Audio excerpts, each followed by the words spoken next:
क्या आप अंधेरे से डरते हैं? क्या आपको रात में अजीब आवाजें सुनाई देती हैं? अगर हाँ, तो आप सही जगह पर आए हैं। स्वागत है हॉरर स्टोरी हाउस पर।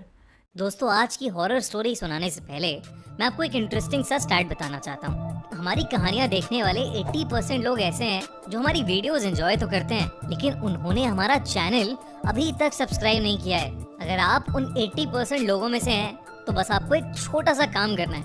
इस वीडियो के नीचे आपको एक सब्सक्राइब बटन दिख रहा होगा, बस उस सब्सक्राइब बटन को दबाना है। बस इतना सा काम करना है आपको, और लगे हाथों बेल आइकन भी प्रेस कर देना ताकि हमारी लेटेस्ट वीडियो आते ही आपको सबसे पहले पता चले।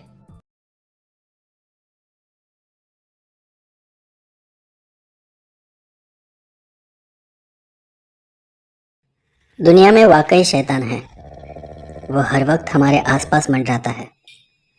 इस दुनिया में कुछ ऐसे दरवाजे हैं, जब वो खुलते हैं तो डरावने सपने हकीकत बन जाते हैं।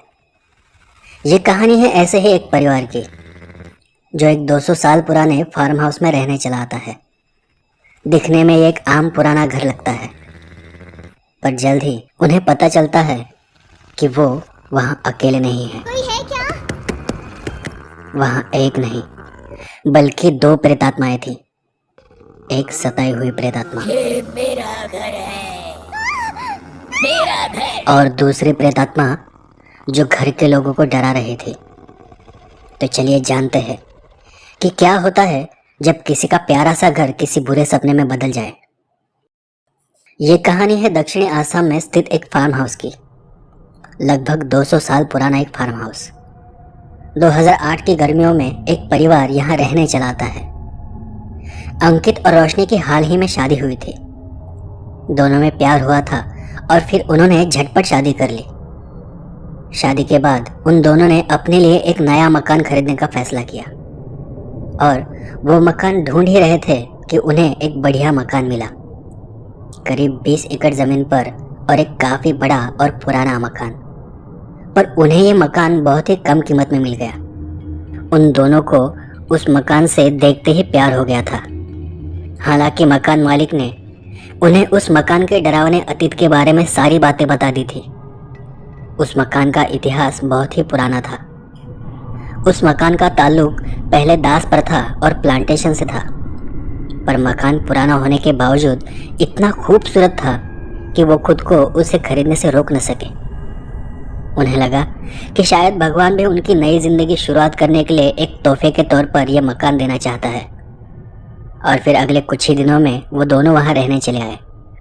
लेकिन ये परिवार ये नहीं जानता था कि वो उस घर में अकेले नहीं है, और यह डरावनी मौजूदगी सिर्फ फार्म हाउस तक सीमित नहीं थी।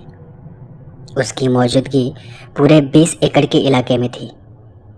शुरुआती दिनों में उन्हें बड़े घर में आकर काफ़ी अच्छा महसूस हुआ था, क्योंकि हर एक आम इंसान की तरह उनका भी एक सपना था कि उनका अपना एक बड़ा सा घर होगा। और उस मकान को पाकर उनकी सारी हसरतें पूरी हो चुकी थी। पर कुछ सच्चाइयाँ ऐसी होती हैं कि उन पर यकीन करना मुश्किल होता है। रोशनी को उस घर में आने के बाद कुछ अजीब सा लगने लगा था। उस घर में हमेशा एक अजीब खामोशी रहा करती थी, जो अकेले में बहुत डरावनी लगती थी। और एक दिन उसे लगा कि ऊपर वाले कमरे में कुछ तो गड़बड़ है, और इसीलिए वो घर के ऊपर के कमरे में चली गई। रोशनी कमरे में यहाँ वहाँ देख ही रही थी कि अचानक कमरे का दरवाज़ा बाहर से अपने आप बंद हो गया। रोशनी के लिए वो बहुत ही डरावना एहसास था। कोई है क्या? दरवाजा नहीं खुल रहा है। मैं बाहर नहीं आ पा रही। हेलो, कोई बाहर है क्या? रोशनी खुद को ये समझाने की कोशिश कर रही थी कि दरवाज़ा हवा से बंद हुआ होगा, पर अंदर से वो जानती थी कि वहाँ कोई तो था। उस वक्त उसे लगने लगा था कि अपने पीछे मत देखो, बस किसी भी तरह यहाँ से बाहर निकल जाओ। घर में आने के 1 हफ्ते बाद ही अंकित अपने ऑफिस के काम की वजह से देर रात तक बाहर रहते थे। उस दिन रोशनी पहली बार देर रात तक घर में अकेली थी। हालांकि वो गर्मियों के दिन थे, पर घर के अंदर तापमान अचानक से गिरने लगा और रोशनी को ठंड लगने लगी। तभी रोशनी को अचानक से किसी के चलने की आहट सुनाई दी, तो उसने अंकित को फोन करके वो सारी बात बताई। जो कुछ हुआ उस पर तुम्हें यकीन नहीं होगा। मैं झूमर का बल्ब बदलने की कोशिश कर रही थी कि तभी मुझे घर में किसी के चलने की आवाज आई। मैं क्या करूं? पर अंकित ने कहा कि डरने की कोई बात नहीं है, क्योंकि वो मकान इतना पुराना है कि घर में ऐसी आवाजें आना आम बात है। मैं यहाँ से जा रही हूँ। मैं यहाँ नहीं रह सकती। पर डर के मारे रोशनी ने घर से बाहर जाने का फैसला किया। पर अगले कुछ हफ्तों के दौरान रोशनी ने अपने आप को फिर से समझाने की कोशिश की कि शायद ये उसका बस वहम था, और वो फिर घर लौट आई। हालांकि उसे उस घर से प्यार हुआ था। उस घर में वो हमेशा रहना चाहती थी। वो उस मकान को पाकर खुश थी। वो हमेशा जैसा मकान चाहती थी वो बिल्कुल वैसा ही मकान था। और फिर तब रोशनी को घर के बाहर से आती हुई कुछ आवाजें सुनाई पड़ी।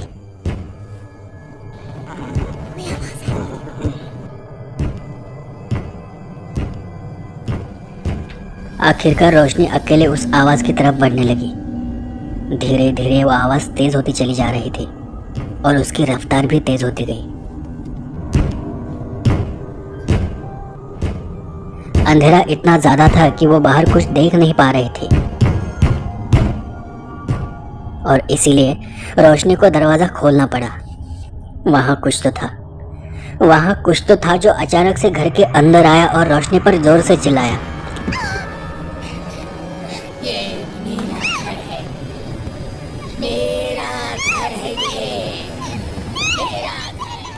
रोशनी ने उसे करीब से देखा था।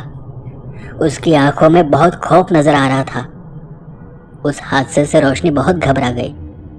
पर अंकित को बताए बिना ही रोशनी ने खुद इस मामले की जांच पड़ताल करने का फैसला किया। जब उसने घर के बारे में आसपास से जानकारी निकाली तो उसे एक स्थानीय लाइब्रेरी में उस मकान के कुछ पुराने कागजात मिले, जिनके मुताबिक ये मकान उस जमाने का था जब इंसानों को गुलाम बनाया जाता था।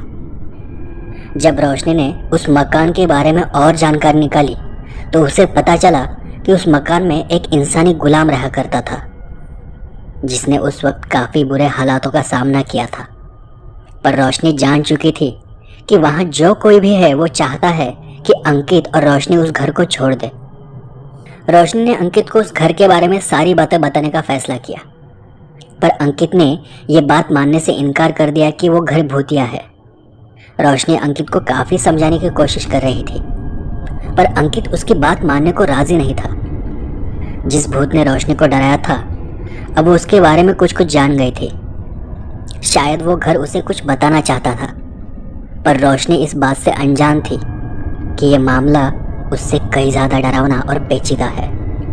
उसके कुछ ही दिनों बाद एक दिन रोशनी को घर के अंदर बहुत ही घटिया बदबू आने लगी, जैसे कोई मांस सड़ रहा हो।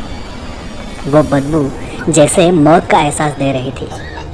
अब रोशनी को समझ में नहीं आ रहा था कि उसने जो देखा था वो भूत उसे आखिर क्या बताना चाहता था।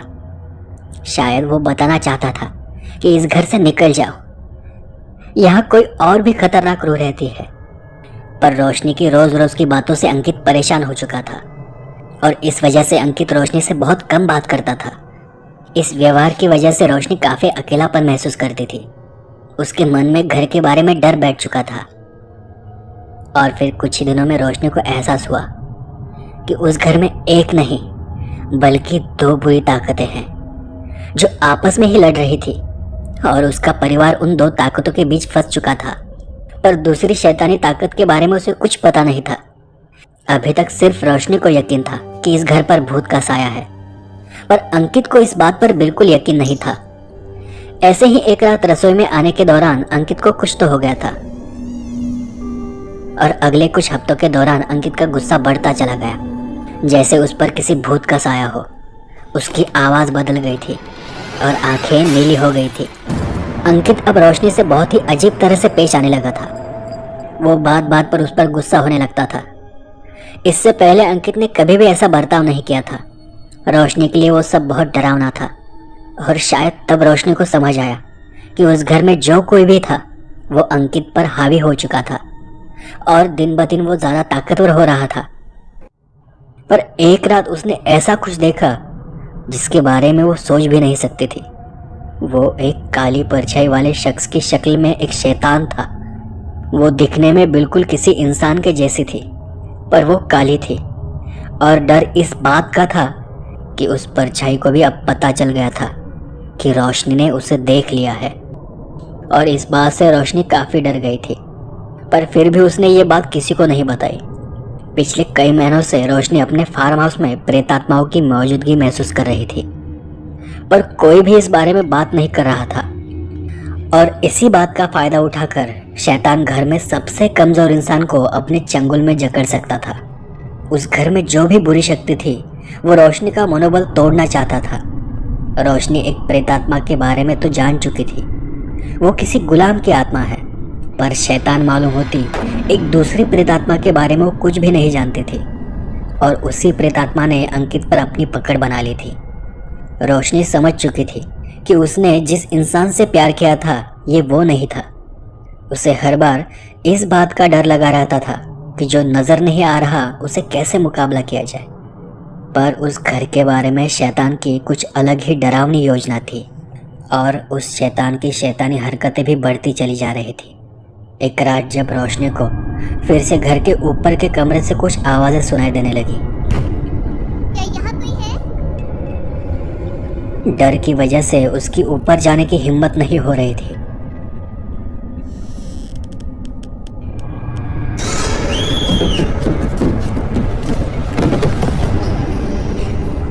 और तभी किसी ने उसे सीढ़ियों पर से धक्का दे दिया।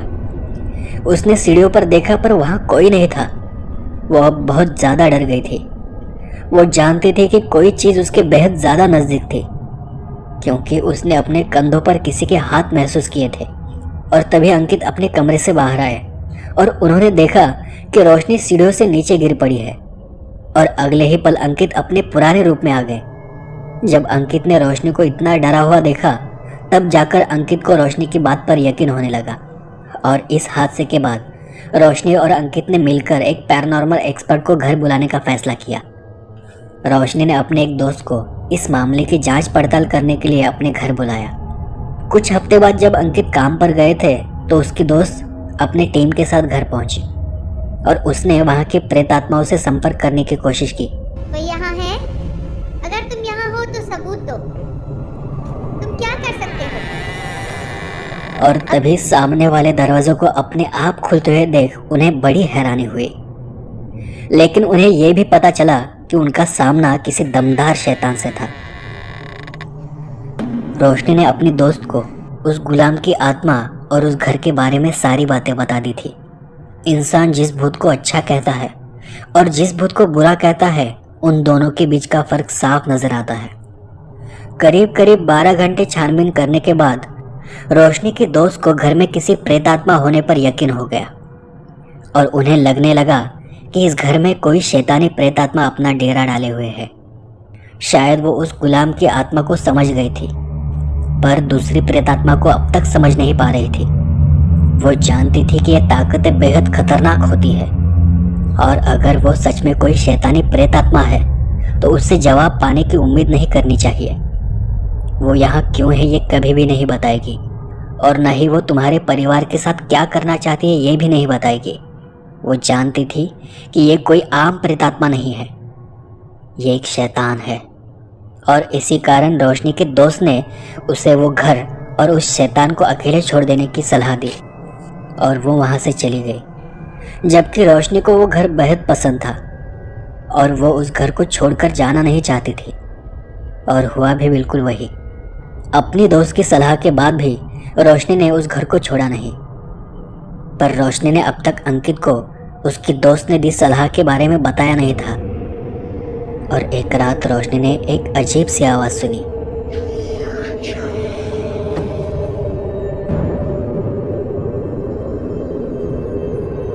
रोशनी जान चुकी थी कि यह कोई सामान्य व्यक्ति की आवाज़ नहीं है।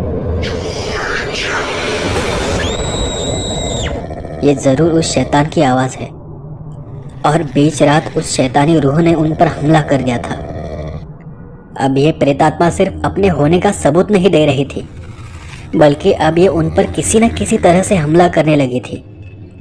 बीच रात दरवाज़ों खिड़कियों पर दस्तक देने लगी थी, और इन रोज़ रोज़ की घटनाओं के चलते अंकित और रोशनी के सब्र का बांध टूटता चला जा रहा था। उन्हें किसी से कोई मदद नहीं मिल पा रही थी, और आखिरकार वो उसी रात उस घर को छोड़कर वहां से चले गए। जब वो दोनों घर छोड़कर जा रहे थे तो वो इतने डरे हुए थे कि उन्होंने मुड़कर भी उस घर की तरफ नहीं देखा। उस पुराने मकान में जो कुछ भी हुआ था उसकी यादें और निशानियां उन्हें आज भी डराती है। रोशनी जानती थी कि कुछ लोग इस बात को नहीं मानते, पर भूत प्रेत आत्माएं होती है। वो हर वक्त हमारे आसपास होती है। 200 साल पुराना वो मकान आज भी मौजूद है, पर अब वहां कोई नहीं रहता।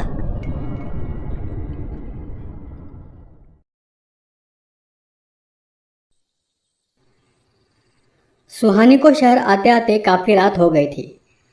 कई देर से वो रात गुजारने के लिए एक होटल ढूंढ रही थी, पर आसपास दूर दूर तक कोई होटल नज़र नहीं आ रहा था। बस दूर तक जाती एक सुनसान सड़क और गहरा होता अंधेरा सुहानी के डर में इजाफा कर रहा था।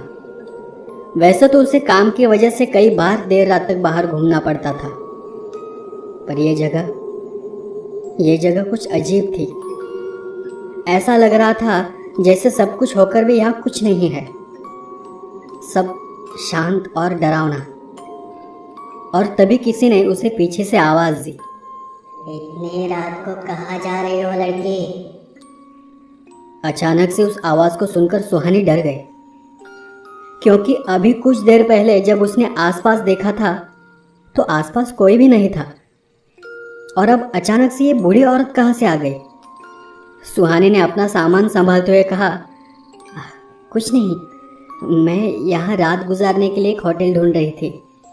अभी अभी गाड़ी से उतरी हूँ। बहुत देर कर दिया आने में, और वैसे भी कोई लड़की इतनी रात को बाहर घूमती अच्छी दिखाई नहीं देती। सुहानी को बुढ़िया की वो बात थोड़ी अजीब लगी, पर फिर भी उसने जवाब दिया, जी बीच रास्ते में गाड़ी बंद पड़ गई थी, अब तो यहाँ आते आते अंधेरा हो गया। वो औरत सुहानी के साथ साथ चल रही थी। तुम्हें एतराज न हो, यही पास ही में मेरा घर है। चाहो तो आज रात तुम वहाँ रुक सकती हो, सुबह होते ही तुम चाहो तो वहाँ से जा सकती हो। सुहानी कुछ देर तक बिना कुछ कहे बस चलती रही। वो बुढ़िया भी जैसे उसके साथ ही आई हो ऐसे ही उसके पीछे पीछे चल रही थी। फिर उसने सोचा कि चलकर देखते हैं, अगर कुछ अजीब लगा तो बिना रुके वापस निकल जाऊंगी। और वैसे भी आसपास कोई होटल नज़र नहीं आ रहा था, और फिर इतनी रात अकेले बाहर घूमना खतरे से खाली भी नहीं था। तो सुहानी ने उस बूढ़ी औरत के घर जाने का फैसला किया। बस कुछ ही मिनट में सुहानी बुढ़िया के घर पर पहुंच गई थी। उस बुढ़िया के घर में जाते ही सामने 3 कमरे थे, पर बीच वाले एक कमरे के दरवाजे पर एक बड़ा सा ताला लगा हुआ था। उस पर कुछ निशान भी बने हुए थे, और ऐसा लग रहा था जैसे कई सालों से उस दरवाजे को किसी ने खोला न हो। उस बुढ़िया ने सुहानी को रात गुजारने के लिए उन्हीं 3 कमरों में से बाजू वाला एक कमरा रहने के लिए दिया था, पर बुढ़िया बार बार उस बंद दरवाजे की ओर देख रही थी और किसी को चुप रहने का इशारा कर रही थी। मानो कोई वहाँ से उसके साथ बात कर रहा था। ऐसा लग रहा था जैसे सुहानी और बुढ़िया के अलावा उस कमरे में और भी कोई है। सुहानी जैसे ही उस कमरे में दाखिल हुई तो उसने झट से अंदर का दरवाज़ा बंद कर दिया। तभी उसे बाहर से किसी के हंसने की आवाज़ सुनाई देने लगी।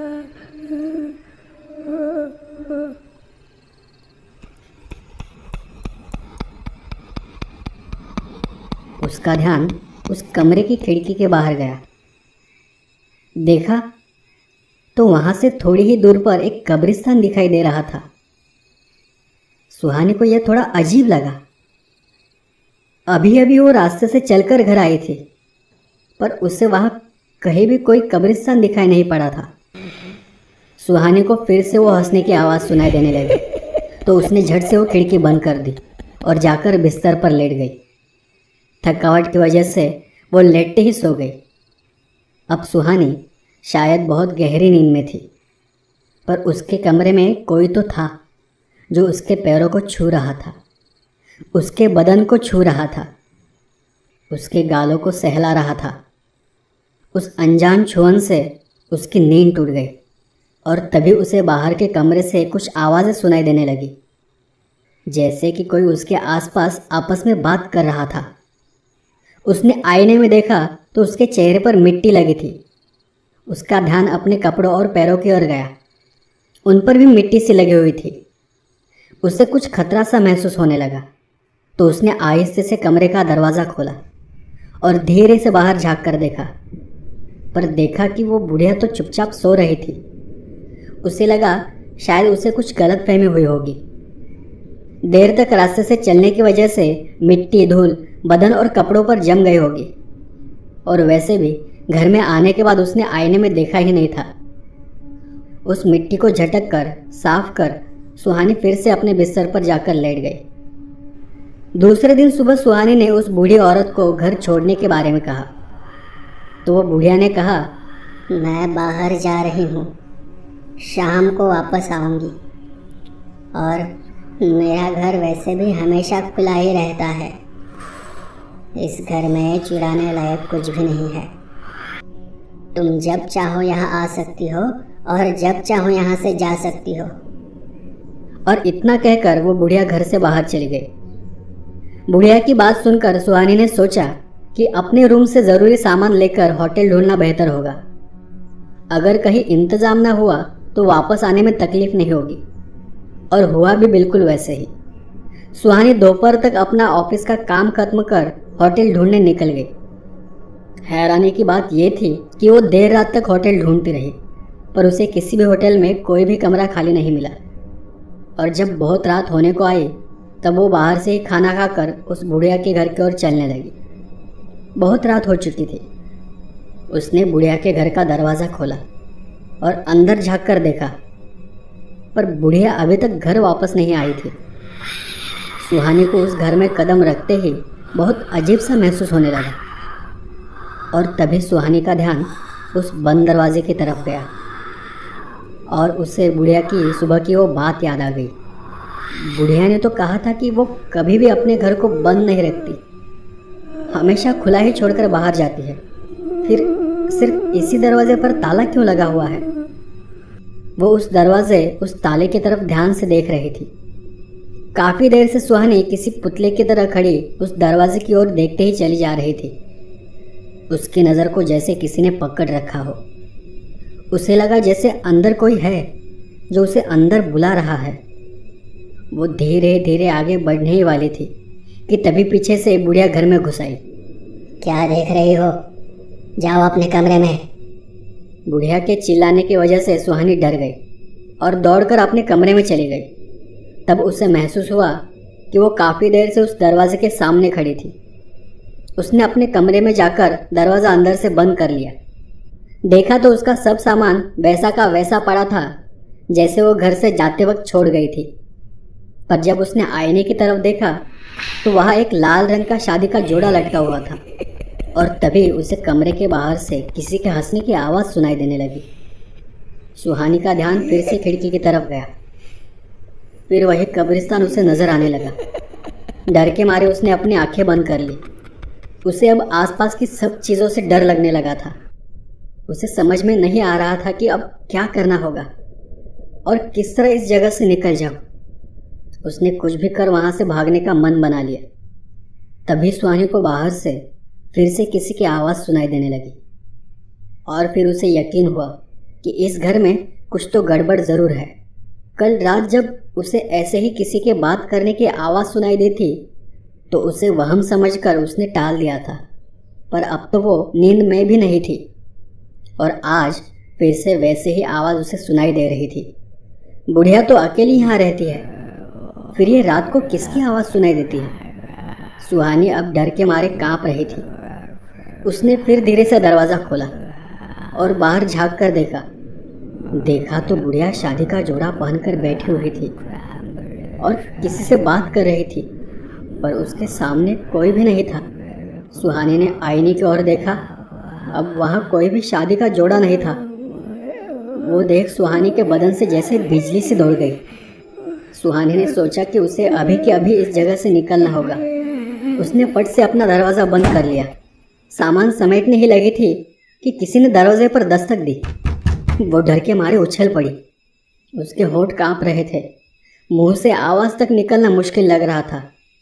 वो आहिस्ते से दरवाजे की ओर बढ़ी और दरवाजे पर कान लगाकर आवाज़ सुनने की कोशिश करने लगी, पर बाहर सब शांत था।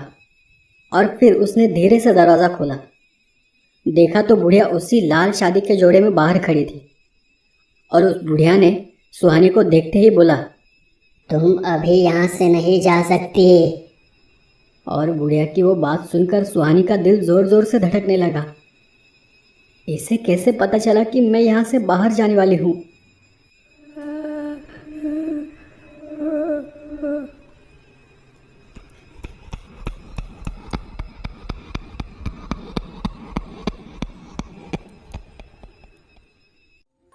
उसे अब कुछ भी समझ में नहीं आ रहा था।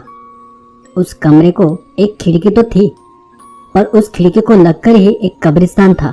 खिड़की का रास्ता सीधे कब्रिस्तान से होकर गुजरता था और ये वही जगह थी जहाँ से उसे कल रात किसी के हंसने की आवाज़ सुनाई दे रही थी।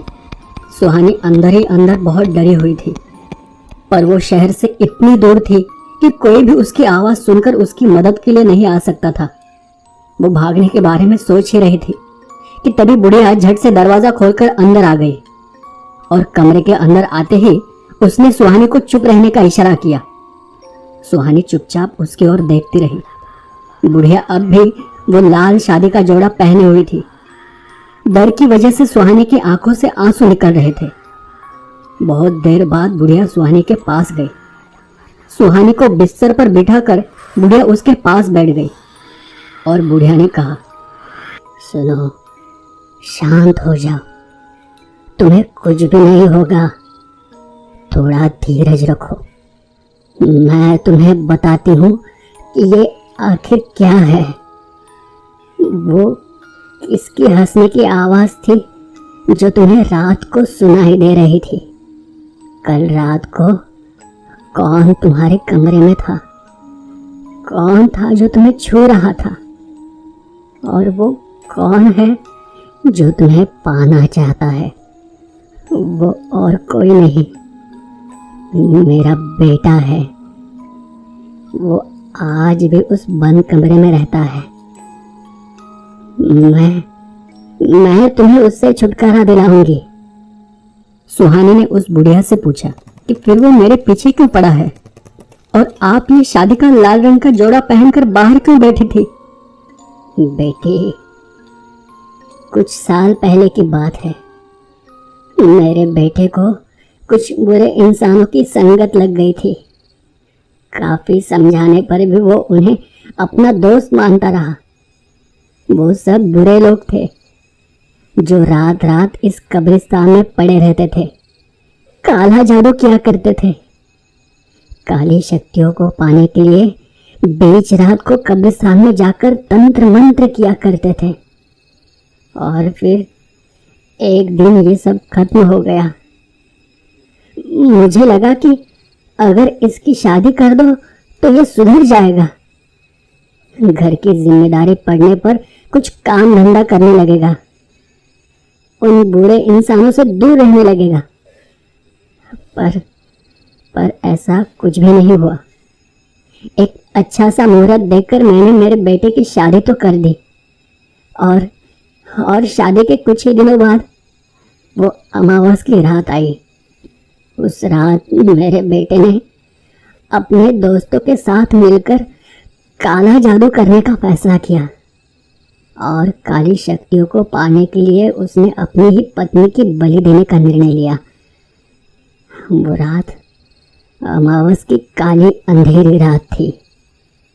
मुझे इस बारे में कुछ भी नहीं पता था। उन इंसानों ने बीच रात चुपचाप मेरी बहू को बेहोश कर दिया और फिर उतनी ही शांति से वो उसे कब्रिस्तान लेकर गए। पर न जाने कैसे बीच रात मेरी आंख खुल गई। तब मैंने देखा कि बीच के कमरे का दरवाज़ा खुला था। मुझे थोड़ा अजीब लगा। मैंने बाहर से ही अपने बेटे और बहू को बहुत आवाज़ दी, पर किसी ने मेरी आवाज़ का जवाब नहीं दिया। और दूसरे ही पल एक बात को सोचकर मेरे बदन से बिजली दौड़ गई। मैं समझ गई थी ये कमीने लोग उस गरीब लड़की को जरूर कब्रिस्तान लेकर गए होंगे। मैं दौड़कर कब्रिस्तान की ओर गई।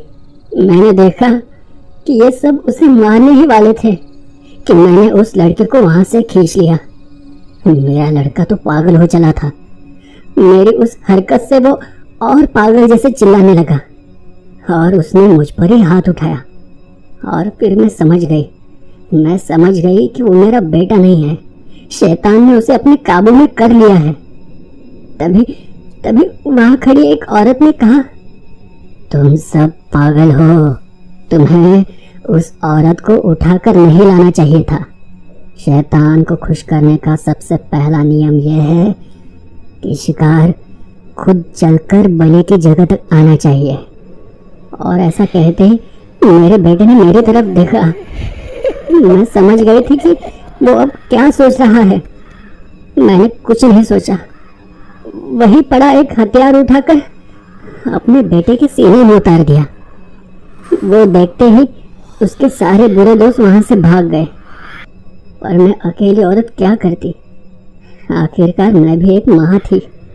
मैं अपने बेटे की लाश को घर लेकर आई और उसे उसी के कमरे में दफना दिया। दूसरे दिन जब उस लड़की को होश आया तो मैंने उसे हिफाजत से उसके घर भेज दिया। उसके बाद मैंने इस घर में किसी को आने नहीं दिया। इसके बाद भी मेरा बेटा मुझसे बातें किया करता था। मुझे लगा था कि वो वहम है, पर तुम्हारे घर में आने के बाद कल रात जब उसने मेरे पास आकर कहा कि मुझे ये लड़की चाहिए, कुछ भी करो पर इसे मेरे कमरे में भेज दो, तब मुझे एहसास हुआ कि उस दिन मेरा बेटा तो मर गया था, पर उसके अंदर का शैतान आज भी जिंदा है। और आज जब तुम्हें मैंने उसके कमरे की ओर देखते हुए देखा, तब मैंने देखा कि वो तुम्हें अपने काबू में करने की कोशिश कर रहा था। मैं जानती थी कि वो तुम्हें चोट पहुंचाने की कोशिश जरूर करेगा, और इसीलिए मैं उसे गुमराह करने के लिए वो शादी का जोड़ा पहनकर बाहर बैठी थी, ताकि वो तुम्हारे पास ना आ सके। और बुढ़िया की बात खत्म हो ही रही थी कि हम दोनों को बाहर से फिर से किसी के हंसने की आवाज सुनाई देने लगी।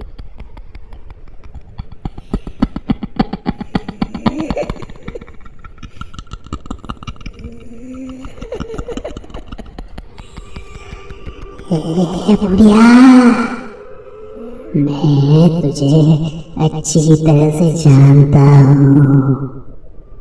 जब तू उस लड़की को कब्रिस्तान से बचा सकती है तो तू इस लड़की को मेरे लिए कैसे छोड़ सकती है? और इसीलिए मैंने सारा इंतजाम पहले ही कर रखा है। अब बस उस वक्त का इंतजार है जब ये काली घटाएं चांद को अपनी बाहों में समा लेगी, पूरी तरह से घेर लेगी। अंधेरा और घना और काला होता जाएगा। उस वक्त मैं इस लड़की को लेकर जाऊंगा और तुम कुछ नहीं कर सकते। बुढ़िया जानती थी कि ये आवाज बाहर से उस बंद कमरे से आ रही है। सुहानी को लग रहा था कि किसी भी वक्त उसका दिल धड़कना बंद हो जाएगा। बुढ़िया दरवाजे की ओर भागी, पर देखा तो दरवाजा बाहर से बंद था। और फिर बुढ़िया ने सुहानी को वहां से जल्द भागने को कहा। अब वहां से निकलने का बस एक ही रास्ता था, और वो ये कि उसे खिड़की से उतरकर कब्रिस्तान से बीच से होकर भागना होगा। बुढ़िया ने सुहानी का बैग उठाकर खिड़की से बाहर फेंक दिया। बाहर से शैतान की आवाज आ रही थी। सुहानी की हालत खराब होती जा रही थी। बुढ़िया ने उसे हिम्मत दी और कहा, तुम भाग जाओ, मैं उसे यहाँ रोकती हूँ। इससे पहले भी मैंने उस शैतान को हराया है। तुम जल्दी से निकल जाओ यहाँ से। अगर कहीं घने बादलों ने चांद को घेर लिया तो शायद मैं भी तुम्हें नहीं बचा सकूंगी। सुहानी बुढ़िया की बात सुनकर बुढ़िया से गले मिलकर जल्दी से खिड़की से बाहर उतरकर रास्ते की ओर भागने लगी। एक नजर उसने ऊपर देखा तो काले घने बादल चांद की ओर बढ़ ही रहे थे। वो देख सुहानी अंधाधुंध भागने लगी। उसकी आंखों से खुशी के आंसू बह रहे थे। उसे यकीन नहीं आ रहा था कि वो इस मुसीबत से जिंदा बचकर निकल गई है। पर जब उसने पीछे मुड़कर देखा तो बुढ़िया उसे देख हंस रही थी। उसे थोड़ा अजीब लगा कि बुढ़िया हंस क्यों रही है, और फिर वो एक जगह रुक गई। वो अब कब्रिस्तान के बीचों बीच थी। वो बुढ़िया अचानक से खिड़की से कहीं गायब हो गई, और तब सुहानी को एहसास हुआ कि वो बुढ़िया नहीं थी, वो शैतान था। ये शैतान की ही चाल थी। वो सुहानी को कब्रिस्तान के बीचों बीच लाना चाहता था। और तब सुहानी ने आसमान की तरफ देखा। काले घने बादल आसमान में चांद को घेरते चले जा रहे थे। उसके रोंगटे खड़े हो गए, और फिर जब सुहानी का ध्यान सामने गया तो देखा कि सामने वही बुढ़िया खड़ी थी, और वो सुहानी पर हंस रही थी। वहां कोई और भी था जो उसके साथ हंस रहा था।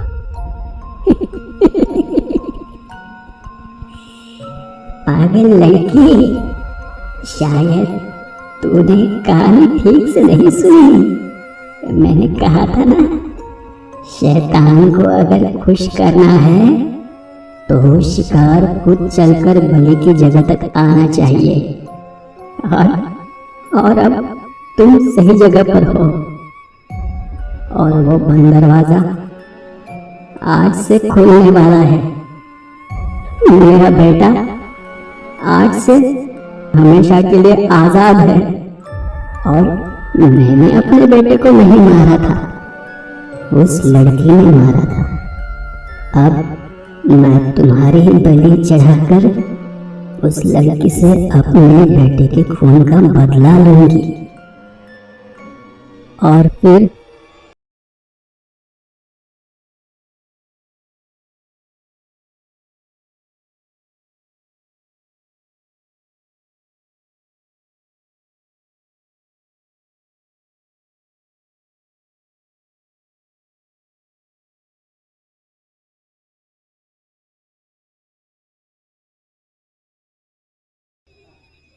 क्या कभी आपने कब्रिस्तान से होकर सफ़र किया है? क्या आप जानते हैं कि ऐसी कौन सी तारीख है जिस तारीख पर अगर अमावस की रात हो तो उस रात को कब्रिस्तान से होकर गुजरना तो क्या, पर कब्रिस्तान के आसपास भी नहीं भटकना चाहिए। चलिए मैं आपको बताता हूँ। काफ़ी रात हो चुकी थी। माँ की तबीयत बिगड़ती चली जा रही थी। खांसी रुकने का नाम नहीं ले रही थी। बुखार भी तेज होता चला जा रहा था। माँ 2-3 दिन से बस घरेलू नुस्खे आजमा रही थी, पर फिर भी उसकी तबीयत बिगड़ती चली जा रही थी।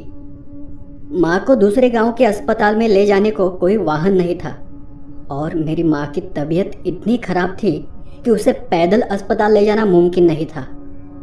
माँ की तबीयत अब हद से ज़्यादा खराब होती चली जा रही थी। माँ को अगर अस्पताल न ले जाया गया तो शायद उनकी मौत भी हो सकती थी। और तब मैंने खुद अकेले दूसरे गांव जाकर डॉक्टर को लाने का फैसला किया, पर माँ इतनी रात को मुझे घर से बाहर जाने नहीं दे रही थी। माँ राजी नहीं थी कि इस अमावस की रात मैं कहीं घर के बाहर जाऊं। माँ को मैंने समझाया, माँ आप चिंता ना करो, मैं खुद पास के गांव से डॉक्टर को लेकर जल्दी वापस आता हूँ। बेटा, कितनी भी जल्दी जाने की कोशिश करोगे तो भी 2-3 घंटे लग ही जाएंगे तुम्हें, और फिर किसे मालूम डॉक्टर है भी या नहीं। अरे माँ, मैं यूँ गया और यूँ वापस आया। बेटा, कहीं तुम उस कब्रिस्तान के रास्ते से जाने के बारे में तो नहीं सोच रहे हो ना? माँ जानती थी कि एक वही रास्ता है जहाँ से आधे घंटे में पास के गांव जाना मुमकिन है, पर जैसे मैंने उस रास्ते के बारे में कहा, माँ बहुत डर गई। वो मेरी बात सुनने को तैयार ही नहीं थी। नहीं बेटा, तुम उस रास्ते से बिल्कुल नहीं जाओगे। मैंने माँ को बहुत समझाया, पर वो मानने को तैयार ही नहीं थी। उसका मानना था कि अगर 13 तारीख को अमावस की रात आ जाए तो उस रात घर से बाहर बिल्कुल नहीं निकलना चाहिए। हमारे यहाँ 13 तारीख को बहुत बुरा माना जाता है, और उसी दिन अगर अमावस आ जाए तो ये सबसे बुरा दिन होता है। कहते हैं कि इस दिन बुरी आत्माएं, बुरी ताकतें बहुत ताकतवर हो जाती है। पर मैं जानता था कि अगर मैं अभी के अभी अस्पताल नहीं गया तो माँ की जान भी जा सकती थी। आखिरकार मैंने गांव के सड़क के रास्ते से जाने के लिए माँ को मना लिया। माँ तो उस रास्ते से भी जाने से इनकार कर रही थी, पर जैसे तैसे मैंने माँ को मना लिया और फिर माँ को वादा कर मैं घर से निकल पड़ा। पर मैं जानता था कि सड़क के रास्ते से जाकर आने में 3 से 4 घंटे लग सकते हैं, बहुत देर हो सकती है, और फिर घर पर भी कोई नहीं है। तो मैं घर से कुछ सामान लेकर निकल पड़ा। पर जैसे ही गांव के बाहर आया, अंधेरा और घना लगने लगा। मैंने टॉर्च जलाई और टॉर्च के उजालों को रास्ते पर दूर तक फेंककर एक नज़र दौड़ाई। सब कुछ ठीक लग रहा था, पर कान जैसे अचानक से तेज हो गए हो। बारीक से बारीक आहट भी सुनाई पड़ रही थी। अब मैं सड़क का रास्ता छोड़ दाईं तरफ से कब्रिस्तान के रास्ते पर मुड़ गया। रास्ते भर में कुछ सुनाई नहीं दे रहा था, बस मेरे ही पैरों की आवाज़ सुनाई दे रही थी। अब मुझे भी थोड़ा अजीब लगने लगा। एक पल तो लगा कि मैं कहीं पागल तो नहीं, जो इतनी अंधेरी रात ऐसे सुनसान रास्ते से अकेले ही जा रहा हूँ। गांव वैसे तो ज़्यादा दूर नहीं था, बस कब्रिस्तान को पार कर एक पहाड़ी रास्ते से नीचे उतरना था और सामने ही गांव था। पर सड़क का रास्ता पहाड़ को घूम कर जाता था, जो कि 1.5-2 घंटे का रास्ता था। अब रात काफ़ी हो चुकी थी। मेरे सामने ही कब्रिस्तान था। मैंने इधर उधर देखकर कब्रिस्तान का गेट खोल दिया।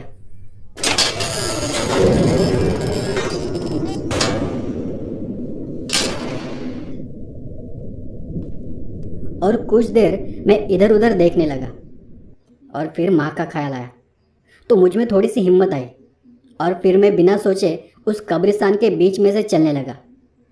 मैं टॉर्च को यहाँ वहाँ घुमाकर देख रहा था कि कहीं कोई खतरा तो नहीं। बहुत ही डरावना माहौल था। कहीं किसी कब्र पर फूल रखे थे, कहीं मोमबत्तियाँ पिघलकर कब्र पर ही जम गई थी, पुरानी कब्रें टूट गई थी। ऐसा लग रहा था जैसे अचानक से कोई उसमें से निकलकर बाहर ना आ जाए।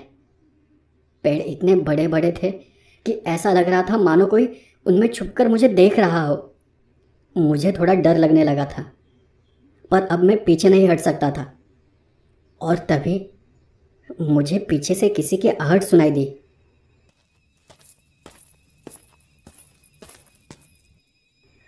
कौन है? कौन है? पर किसी ने कुछ जवाब नहीं दिया। मुझे पसीना छूटने लगा। मैं फिर से आगे बढ़ने लगा। अब मैं कब्रिस्तान के बीचों बीच पहुंच गया था। मुझे फिर से किसी के चलने की आहट सुनाई देने लगी।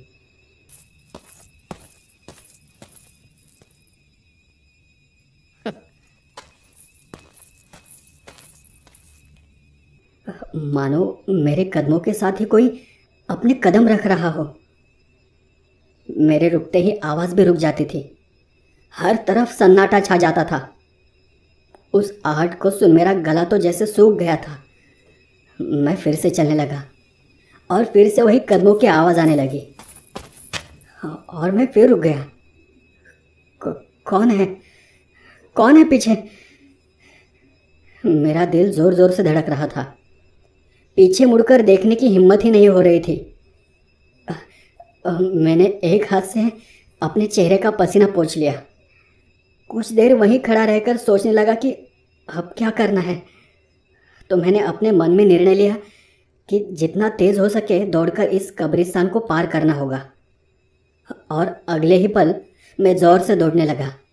दौड़ने में मैंने अपनी पूरी ताकत लगा दी। छपाक छपाक कर बस पैरों की आवाज़ ही आ रही थी। मेरे हाथ पांव जैसे ठंडे पड़ चुके थे। मैं ज़ोरों से दौड़ ही रहा था कि मेरा पैर किसी चीज़ में फंस गया और मैं ज़ोर से ज़मीन पर गिर पड़ा। कब्रिस्तान का दरवाज़ा अब सामने ही था, पर मैं उठने की कोशिश करने लगा तो ऐसा लगा जैसे किसी ने मेरा पैर पकड़ रखा हो। कौन है? कौन कौन हो तुम? मुझे छोड़ दो, जाने दो मुझे। कौन कौन हो तुम? मुझे जाने दो। और फिर पैरों को जोर से झटका देकर मैं फिर से उठकर दौड़ने लगा। आखिरकार मैं अब कब्रिस्तान के दूसरे दरवाजे के बाहर था। मैं दौड़ते दौड़ते काफ़ी थक गया था, इसीलिए मैं दरवाजे के बाहर ही रुक गया और मैंने राहत की सांस ली। सब जैसे अचानक रुक गया हो, इतना शांत लगने लगा था। अब मैंने उस चुड़ैल या भूत, वो जो भी था, उससे पीछा छुड़ा लिया था।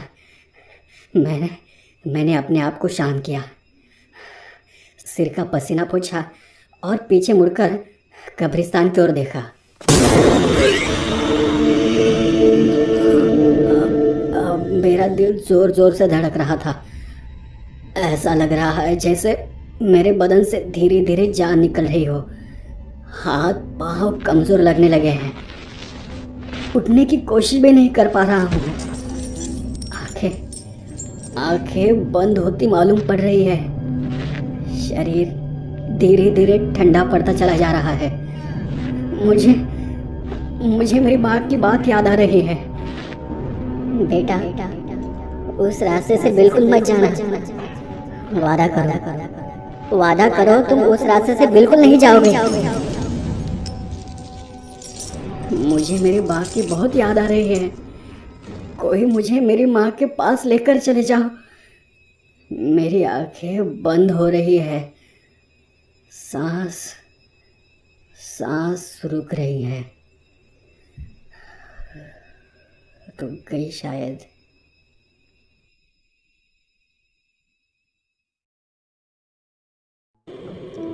शाम होने को थी। बाहर जोरों से बारिश हो रही थी। जो लोग ऑफिस से दूर रहते थे वो जल्दी जल्दी निकल गए, और जो लोग इसी गांव में या फिर आसपास की गांव में रहते थे वो नरेंद्र बाबू को देखकर रुक गए।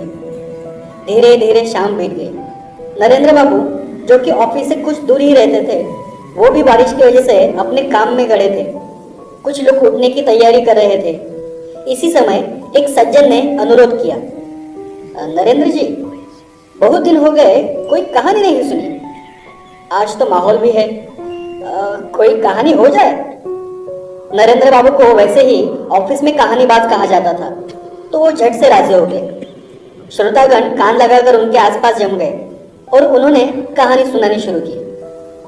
देखो, हमारे गांव से गंगा काफी दूर है, पगडंडी से 5-1 मील होगी। इसी गंगा के किनारे 4-5 गांव का एक शमशान है। निकट ही नदी के तट पर एक बेहद जंगल भी था। शमशान के पास ही इस जंगल के होने से लोगों को बड़ा सुविधा होता था। लकड़ी की चिंता नहीं करनी पड़ती थी, जरूरत के मुताबिक लोग काट लाते थे। देहात में किसी के मरने पर लकड़ी की चिंता बहुत बड़ी चिंता बन जाती है। गांव से श्मशान तक लकड़ी ढोकर ले जाना मजाक नहीं है। शहरी शमशानों की बात थोड़ी अलग है, मतलब पैसे देने से चिता के पास ही लकड़ी मिल जाती है। एक मुठ सनई जलाइए, बस पलक मारते शरीर भस्म कर देने वाली आग तैयार हो जाएगी। कच्ची जंगली लकड़ी की एक और मुसीबत यह है कि आग जलाने में कलेजा मुंह तक आ जाता है। हमारे दल में एक लड़का था, नाम था भोला। जैसा निडर और साहसी था, शरीर वैसा ही मजबूत था। कुछ दिनों से भोला अड्डे में नहीं दिखाई पड़ता था। सुना उसकी नानी बहुत बीमार थी। एक दिन रात को हम अपने अपने घर में सोने गए कि अचानक मुरझाया चेहरा लेकर भोला हाजिर हुआ। समझने में देर नहीं लगी कि उसकी नानी चल बसी है। भोला बोला, टोले के सभी लोग कह रहे हैं कि बुढ़िया की लाश को पासी बनाने की जरूरत नहीं, आज रात को ही दाह संस्कार की व्यवस्था करनी होगी। लोग तो कहकर किनारे हो गए। अब इस रात 5 मील तय करके मंजिल तक जाने के लिए आदमी कहाँ से मिले? दल के लोगों की शरण में आना पड़ा। घर घर घूमकर 4 को जमा किया। भोला और हम 5 उसी गहरी रात को रवाना हुए। उजेला पक्ष होने पर भी आसमान में बादल थे, रास्ता साफ दिखाई पड़ता था। शमशान में लोगों के आराम के लिए एक घर था, पर छोटा सा था, और आने जाने के लिए एक दरवाजा भी था। दरवाजा कहाँ से ही, मगर उसमें किवाड़ नहीं था। शायद कभी रहा होगा। जरूरत पड़ने पर किसी ने उसको चीर कर काम चलाया था। जलाने की जगह के दरवाजे की ऐसी परिणति अस्वाभाविक नहीं है। यह बात मजे में आप समझ रहे होंगे। लाश को उस घर में रखकर यह तय हुआ कि हम 3 आदमी जंगल में लकड़ी काटने जाएंगे।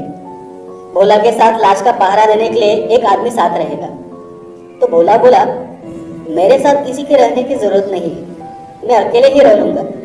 लकड़ी लाने तुम चारों ही जाओ, काम जल्दी होगा और बोझ भी हल्का रहेगा। तो दल में से एक ने कहा, लेकिन सुना है कि शमशान में अकेले नहीं रहना चाहिए। तो भोला बोला, रख अपना किस्सा अपने पास, जा भाग, मेरे लिए मत सोच। भोला की हिम्मत कुछ ऐसी ही थी। उसके साहस की तारीफें करते हुए हम चारों कुल्हाड़ी लिए जंगल में जा घुसे। बड़े बड़े अर्जुन, शिरीष और बबुल के पेड़ों से जंगल भरा हुआ था। समय बर्बाद किए बगैर हम दनादन कुल्हाड़ी चलाने लगे। एक आदमी को जलाने के लिए कम से कम 3 मन लकड़ी लगती है। इतनी लकड़ी 4 आदमी मिलकर काटने पर भी फाड़ने में कम से कम 2 घंटे तो लगते ही है। 2 घंटे क्यों, कुछ अधिक ही लगे। लकड़ी लेकर हम चारों लौट रहे थे। खुली जगह में आए और चांदनी में शमशान के घर को देखकर हम ठमक कर खड़े हो गए। ये क्या हुआ? देखता हूँ तो घर में धाए धाए आग जल रही थी। लकड़ी वकड़ी फेंककर हम दौड़े। घर के पास आकर देखा कि रास्ते पर कोई औंधा पड़ा हुआ था। आदमी के बदन पर हाथ रखकर देखा कि वह बेहोश है, लकड़ी हो गया है। उठाकर देखा, दूसरा कोई नहीं, हमारा भोला है, बिल्कुल बेहोश है, मुंह से फेन निकल रहा था। भोला घर में से बाहर इस तरह क्यों पड़ा है? घर के अंदर धाए धाए आग क्यों चल रही है? ये मामला क्या है? कुछ समझ में नहीं आ रहा था। इतना डर लग रहा था, क्या बताऊं। हम घर की ओर दौड़े, जाकर देखा कि घुसा नहीं जा सकता था, रास्ता बंद है। दरवाजे के सामने मिट्टी की एक दीवार खड़ी है। दीवार गंगा की मिट्टी की है, कोई आदमी की ऊंचाई के बराबर होगी।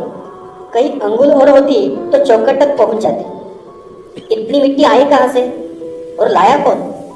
ऊपर से झांककर देखा, एक कोने में लकड़ी का ढेर है और आग धाए धाए जल रही है। पास की जिस खाट पर हम लाश लाए थे वह भी खाली पड़ी है। किसी तरह लुढ़क कर अंदर जा कोना कोना छान मारा। आग की रोशनी में सब कुछ साफ दिखाई दे रहा था। ज्यादा देर तक देखा नहीं जा सकता था। घर में मांस के जलने की गंध आ रही थी। वहां टिकना बहुत ही मुश्किल था। नाक पर कपड़ा रख भोला के पास लौट आया। जल्दी से उसे लाद कर नदी के किनारे जाकर पानी की छींटे लगाए। तब कहीं उसे होश आया।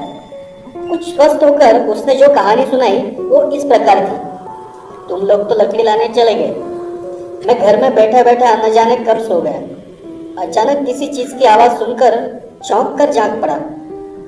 आवाज धप्प जैसी थी, जैसे कोई भारी चीज गिरे हो। चारों ओर अच्छी तरह से देखा, कहीं कुछ कोई नहीं दिखाई पड़ा। फिर भी सजग दृष्टि किए बैठा रहा। शायद थोड़ी सी झपक आ गई होगी। फिर सुना धप। इसके बाद थोड़ी देर तक धप धप आवाज होने लगी। हिम्मत बटोरकर उठ खड़ा हो गया। सोचा घूम घाम कर देखूं कि आवाज कहां से आ रही है। दरवाजे पर आकर देखा, ये क्या? दरवाजे पर किसी ने ढेर सी मिट्टी इकट्ठा कर दी थी। इरादा बुरा है, मुझे समझ से देर नहीं लगी। इरादा था दरवाजे को बंद करना। मिट्टी का ढेर लांघकर बाहर आया। चांदनी छिटक रही थी। नदी के किनारे की ओर देखा, एक काला लंबा चौड़ा आदमी, सिर पर लंबे लंबे बाल हैं, दोनों हाथों से मिट्टी ला रहा था। लगा आदमी जरूर पागल रहा होगा, नहीं तो ऐसी बेतुकी बात क्यों करने जाता। यह सोच के मैं उसके सामने जा खड़ा हुआ और गंभीर आवाज में पूछा, यह सब क्या हो रहा है? उसने मेरी ओर देखा। अरे बाप रे, कैसी आंखें थी, कैसी दृष्टि। आंखें नहीं, 2 बड़े बड़े अंगारे थे और दृष्टि मनुष्य की नहीं, पशु की भी नहीं, बल्कि उन्मत्त प्रेत की कही जा सकती है। फिर जिल्फों को झटक कर इतने जोर से चिल्लाया वो आदमी कि डर के मारे मेरे कलेजे का खून जम गया। चिल्लाते समय मैंने उसके दांतों को देखा था, ठीक भेड़िए के जैसे दांत थे। मैं जान बचाने के लिए वहां से सिर पर पैर रखकर भागा। कुछ दूर जाते न जाते अचानक ठोकर खाकर गिर पड़ा। इसके बाद मैं कुछ नहीं जानता। इस विवरण को सुनकर हमें तनिक भी संदेह न रहा था कि भोला पिशाच के चंगुल में जा फंसा था, तकदीर के बल पर बच गया था। सुना है कि बदमाश प्रेतात्माओं को मुक्ति नहीं मिलती, उनकी शैतानी लगातार भयंकर हो जाती है। वाजिब मौका पाते ही वो मृतदेह में प्रवेश कर मनुष्य का रूप धारण कर सुनसान शमशान में रहते हैं और वे अशाकारी होते हैं। यानी शव ही उनका प्रधान भोजन होता है। कहते हैं कि खाते वक्त झुलस देने की ही रीति है। भोला की नानी की लाश के अंतर्धान होने का रहस्य अब हमारी समझ में आया। उस दिन की भयंकर परिणति की बात मैं जिंदगी भर नहीं भूलूंगा। कहानी समाप्त कर नरेंद्र जी ने सिगार सुलगाया। श्रोतागण चुप बैठे रहे, कोई उठने का नाम नहीं ले रहा था। तो नरेंद्र जी बोले, चलो अब चला जाए, रात तो बहुत हो गई है। श्रोताओं में से एक ने कहा, लेकिन नरेंद्र दादा, ऐसी कहानी सुनाई कि अब रास्ते पर निकलने में डर लग रहा है। मान लीजिए अगर किसी प्रेतात्मा से मुलाकात हो जाए तो नरेंद्र जी ने हंसकर कहा, बाग पागल कहीं का, शहरों में ऐसा नहीं हुआ करता। चलो अब घर चले।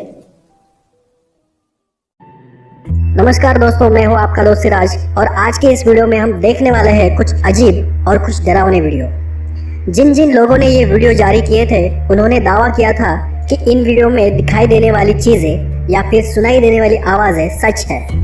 तो चलिए शुरू करते हैं।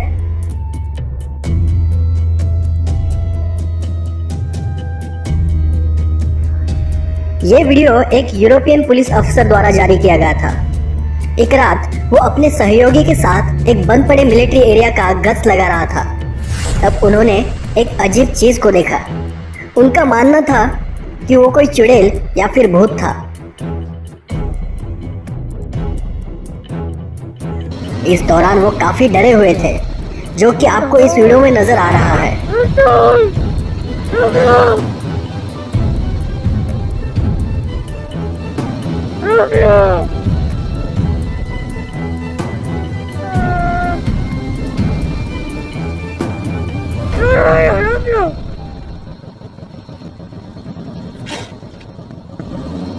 वीडियो में औरत जैसे दिखाई देने वाली वो चीज उनके पीछे ही पड़ गई थी।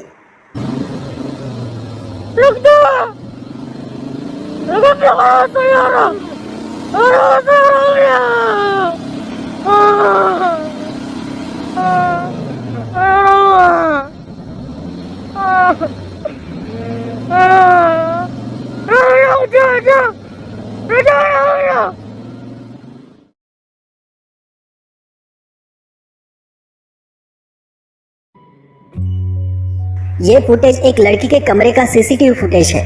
ये उसी लड़की ने जारी किया था, जबकि उसके बाद लोगों ने इसे झूठी क्लिप बताया था। और उस लड़की ने दावा किया था कि इसमें कुछ भी झूठ नहीं है और ये एक सच्ची घटना है जो उसने महसूस की थी। तो चलिए देखते हैं।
ये फुटेज एक महिला ने जारी किया था, जो कि अपने पति के साथ कहीं जा रही थी।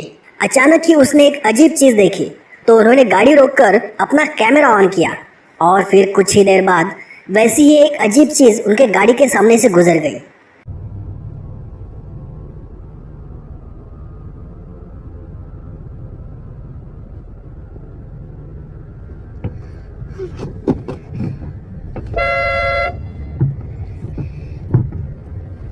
चीज दिखने में तो इंसान जैसी थी, पर उसका मानना है कि वो इंसान नहीं था।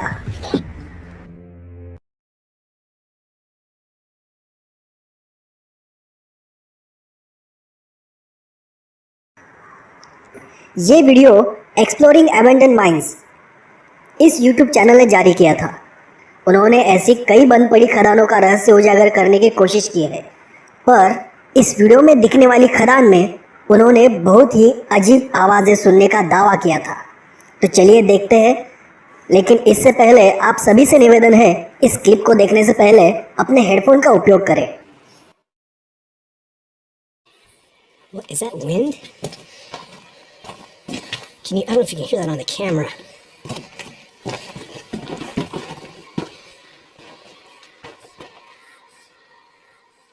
Do you hear that? It stopped.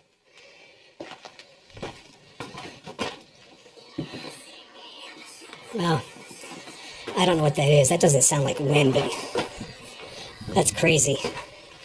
Don't know if that's a bird or I don't know what that is. It almost sounds like snakes, but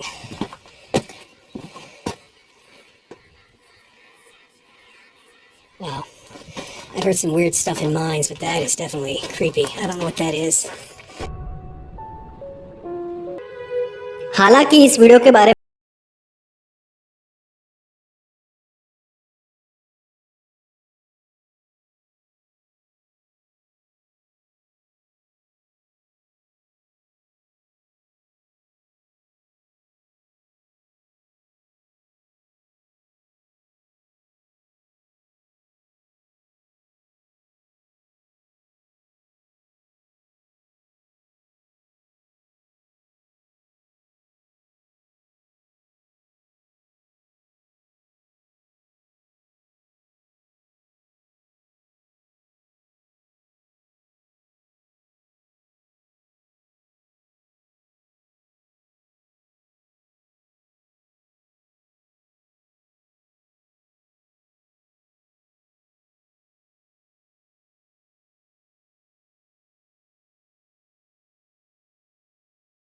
पता है, मैं ये दावे के साथ कह सकता हूँ कि इस वीडियो में कोई भी छेड़छाड़ नहीं की गई है।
Some have said ये वीडियो ऑस्ट्रेलिया से है। इस वीडियो में हम एक अजीब चीज को देख सकते हैं। वहाँ के लोगों का कहना था कि ये एक बाथरूम घोस्ट हो सकता है, जो ज्यादातर बाथरूम में ही पाया जाता है। पर कुछ लोगों ने इस अजीब चीज को एलियन होने का भी दावा किया है। हालांकि अब तक कुछ भी साबित नहीं हो सका।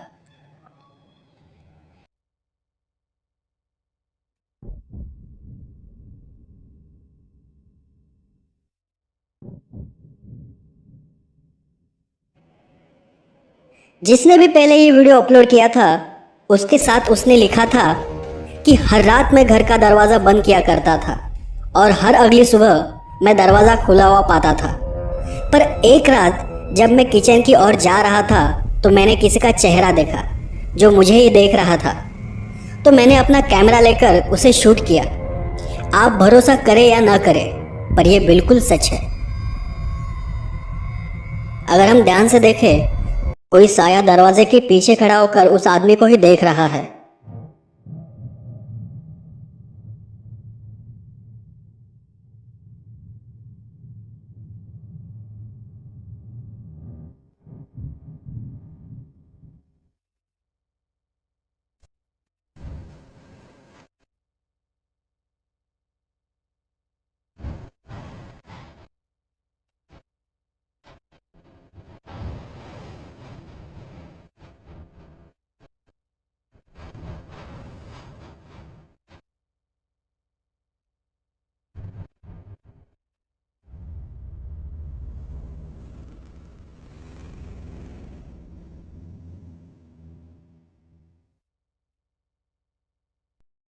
तो क्या आप इस डरावनी कहानी से बचकर निकल आए, या कोई अभी भी आपको देख रहा है?